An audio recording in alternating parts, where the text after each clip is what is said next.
দর্শক সালাম এবং শুভেচ্ছা। আপনাদের সাথে আমি আতিকুর রহমান পূর্ণি। আপনারা জানেন যে উত্তরায় ভয়াবহ বিমান দুর্ঘটনা নিয়ে একটি রহস্যের জাল তৈরি হয়েছে বা করা হচ্ছে, অথবা কি আছে এর ভেতরে, মেইনলি সোশ্যাল মিডিয়ায়, অনলাইন প্ল্যাটফর্মে অ্যানোনিমাস মেইন পেজ নামে একটি পেজ থেকে দাবি করা হচ্ছে, বা আমরা যেটা দেখতে পেয়েছি সেই পেজটা কতটুকু কি সত্য মিথ্যা তাও জানি না।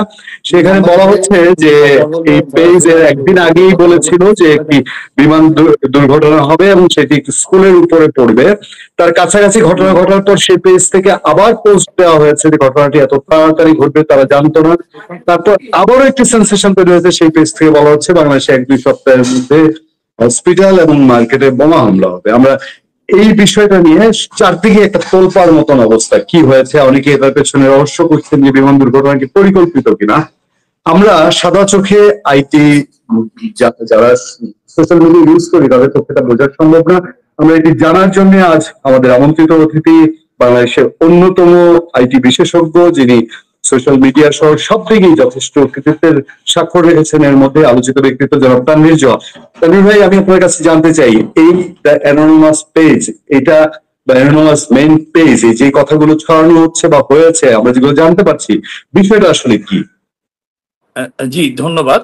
আসলে অ্যানোনিমাসই, তাদের কোনো আইনি ভিত্তি নাই। তারা লুকিয়ে লুকিয়ে কথা বলে, এবং ইন্টারেস্টিংলি তারা যে স্ট্যাটাসটা দাবি করেছে, এই স্ট্যাটাসটি আসলে অনেক পুরনো একটা স্ট্যাটাস, যেটাকে তারা এডিট করে বলছে যে বিমান হামলা হবে। যেহেতু এটা এডিটেড একটা স্ট্যাটাস, তো সুতরাং আমি আজকে একটি স্ট্যাটাস দেওয়ার পর যদি কোনো কারণে আগামীকাল কোনো দুর্ঘটনা ঘটে, তাহলে আমি সেটাকে এডিট করে বলতেই পারি যে আমি আসলে ভবিষ্যৎবাণী দিয়েছি। বৈজ্ঞানিকভাবে এটার কোনো ভিত্তি নাই, এবং যারা বিমান চালায় তারা আমার থেকে আরো ভালো বলতে পারবেন। আমরা সরজমিনে বিভিন্ন তথ্যসূত্রে খুবই স্পষ্ট হয়েছে যে এই বিমান টার্গেট করে কোথাও নেমে কোনো বিল্ডিং এর মধ্যে নামার এই কোনো সুযোগ সেখানে নেই। যেহেতু এটা তদন্তাধীন বিষয়, অধিকতর তদন্ত এবং ব্ল্যাক বক্সের বিভিন্ন কথোপকথনের মাধ্যমে প্রকৃত সত্যটি ফুটে উঠবে বলে আমি মনে করি। আমি আমি আপনার প্রথম ধাপটায় আমার ভেতরেই ক্লিয়ার হতে অসুবিধা হচ্ছে। ওই যদি এডিটেক্স পোস্ট হয়ে থাকে, এই পোস্টটা কি একদিন আগের পোস্টে আবার এডিট করেছে নাকি আরো অনেক আগে? না, এটা আসলে একদিনের আগের পোস্টটাকেই তারা এডিট করেছে বলে আমার তদন্তে এসেছে। এবং সবচেয়ে ইন্টারেস্টিং যে পেজটা তারা সাথে সাথে ওরা বন্ধ করে দিয়েছে। আমি যখন দেখেছি তখন লাইভ লিঙ্ক ছিল, তার আধা ঘন্টার মধ্যে পেজটি আসলে অপসারিত হয়। এবং এছাড়াও বিভিন্ন সোশ্যাল মিডিয়াতে অনেক রকমের সাইবার নিরাপত্তা বিশ্লেষকরা দাবি করছে যে পেজটি আসলে বিভিন্ন বিদেশ থেকে পরিচালিত হচ্ছে। আসলে এরকম একটি স্পর্শকাতর ব্যাপারে লিগাল এভিডেন্স ছাড়া আসলে এই জাতীয় বক্তব্য প্রদান করাটা আসলে আরো রিমার্কে আরো বৃদ্ধি করবে। আমার মনে হয় সতর্কতার সাথে এই সকল বিষয়ে যারা ইলেকট্রনিক ভৌগোলিক অবস্থানের এক্সপার্ট ওপিনিয়ন দিচ্ছেন, তাদের আইনি ভিত্তিটা কি বা তাদের এক্সপার্টিস কতটুকু অ্যাকসেপ্টেড, সেই বিষয়টা নিয়ে আসলে কাজ করার প্রয়োজন আছে বলে আমি মনে করি। আমরা এটা নিয়ে খুব এক্সপার্ট কারো কোনো যে কেউ দাবি করেছে যে রিয়েল তা না, কিন্তু পরবর্তীতে আবার যখন বলা হচ্ছে যে আগামী 1-2 সপ্তাহের মধ্যে আরো কোনো অঘটন ঘটবে, এইটা মানুষের মধ্যে, তাহলে একদিন আগে তারা একটা কিছু বলেছে, এটা কাছাকাছি কিছু হয়। এবং আপনি যেটা বলছেন যে আমরা দেখছিলাম যে পেজটা নাকি সাউথ আফ্রিকা থেকে কন্ট্রোল করা হচ্ছে, এবং আসলে কি এটা কোনো অরিজিনাল পেজ বা এরকম কিছু? আপনারা এটা উধাও হয়ে গেল কেন? নাকি বাংলাদেশ থেকে কোনো ব্যবস্থা নেওয়া হয়েছে, কোনটা? আসলে আমি এখনো পর্যন্ত আমার জানা মতে এই পেজের বিরুদ্ধে কোনো সুনির্দিষ্ট আইনি ব্যবস্থা নেওয়ার কোনো তথ্য উপাত্ত কোনো কিছুই আমার কাছে নেই। তবে একটি বিষয় হচ্ছে, পেজটি কোথা থেকে পরিচালিত হয়েছে এই কথাটি বলার আইনি ভিত্তি বা ইলেকট্রনিক অ্যাকসেপ্টেড কোনো এভিডেন্স কিন্তু কেউ প্রডিউস করতে পারেনি। সুতরাং এটা একটা রিউমার ছাড়া কিছু না। আসলে পেজটি কোথা থেকে পরিচালিত হচ্ছে এটা একমাত্র ফেসবুকের লিগ্যাল টিমই সেটা ভালো এবং আইনি এবং অ্যাকসেপ্টেড ব্যাখ্যা তারা প্রদান করবে। সুতরাং থার্ড পার্টি কোনো সাইবার নিরাপত্তা বিশ্লেষক বা যে কেউ যদি কোনো মন্তব্য করে, সেটার আসলে কোনো লিগ্যাল বেসিস নেই।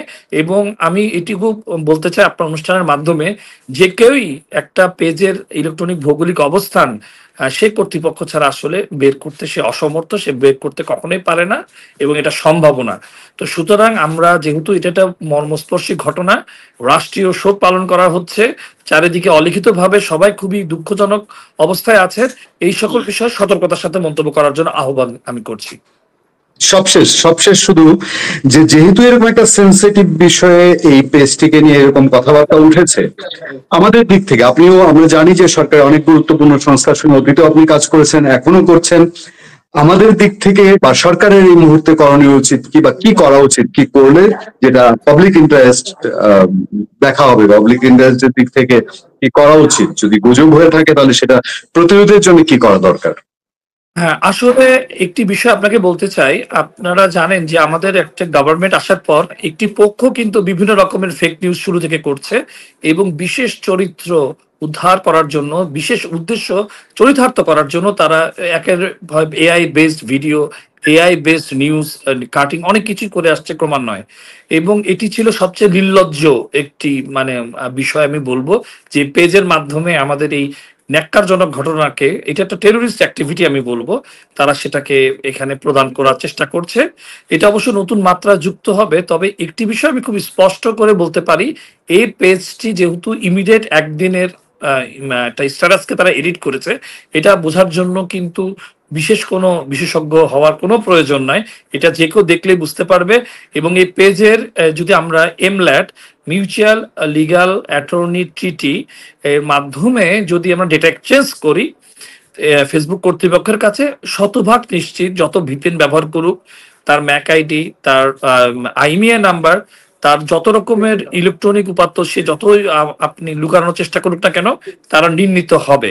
তো আমি একটি বিষয় বলতে চাই, যেহেতু এটা একটা ভাইরাল পেজ এবং তারা এই জাতীয় বিষয় দাবি করছে, অধিকতর তদন্তে তাদের মূল চরিত্রটি উদ্ঘাটিত হবে বলে মনে করি।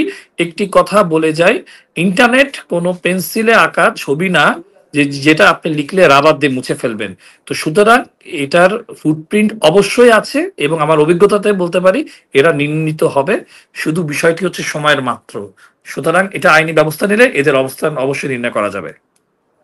ধন্যবাদ জনাব তানভীর জোহা, বাংলাদেশের অন্যতম আইটি বিশেষজ্ঞ। আমরা দীর্ঘ সময় আপনার কাছ থেকে বিভিন্ন বিষয়ে মতামত জেনেছি, অনেক বছর ধরে জানি। ভালো থাকবেন, সুস্থ থাকবেন। নিশ্চয়ই এই বিষয়টির সামনে আরো শুরু হবে এবং আমাদের দর্শকরা, আপনি যদি নতুন কোনো তথ্য পান, আমরা আপনার মাধ্যমে যে উপকৃত হবে। ভালো থাকবেন, সুস্থ থাকবেন। অনেক অনেক ধন্যবাদ আমাদের দর্শকদের পক্ষ থেকে।